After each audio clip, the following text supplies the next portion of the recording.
Now, Abe, can you talk a little bit more about length of stay and how that's a measure of success in the system of care? Length of stay is one of these measures that they used. You know, how long does somebody end up staying in a shelter? And so the majority of emergency shelter users at Calgary's largest single adult emergency shelter, the Calgary Drop-In Center, are transitional users who stay just over 1 week, so about 84% of the people. And of course, for us in 2017, the average length of stay for families in our emergency shelter was a little under 40 days.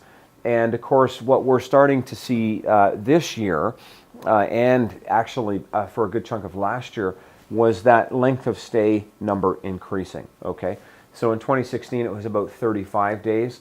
Near the end of 2017, it was getting up to 37 days. We're starting to see in 2018 a little bit of a longer length of stay, 39, maybe 40 days.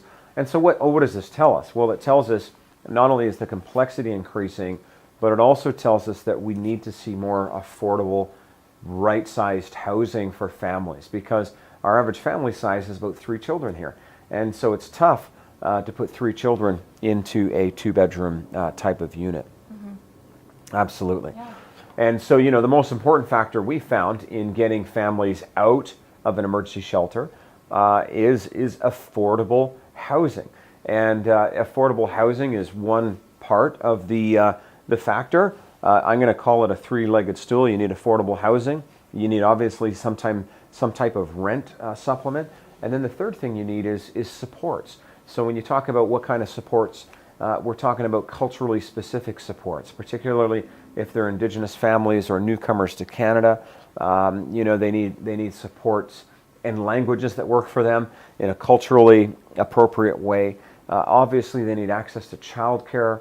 They need proximity to resources like schools and job training and employment, because, you know, it's unreasonable to expect a single mom with 3 kids to become independent without affordable daycare, without access to transit, without having hospitals and schools and access to medical facilities and grocery stores close by.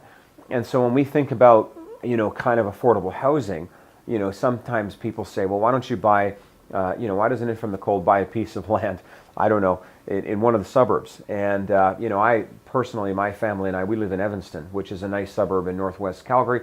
I mean, it's kind of average middle class neighborhood. Sounds great to bring our families there. But things like access to transit in a community like that are terrible. Sorry, Calgary Transit, but it's true. And so, you know, the reality of what we're talking about is how do we make sure that we get these vulnerable families? It's okay for me, I have a car, but for a family who is in a place where they don't have access to resources the way that our family would, they need to make sure that they have schools, you know, kind of within walking distance, or that the busing system is adequate.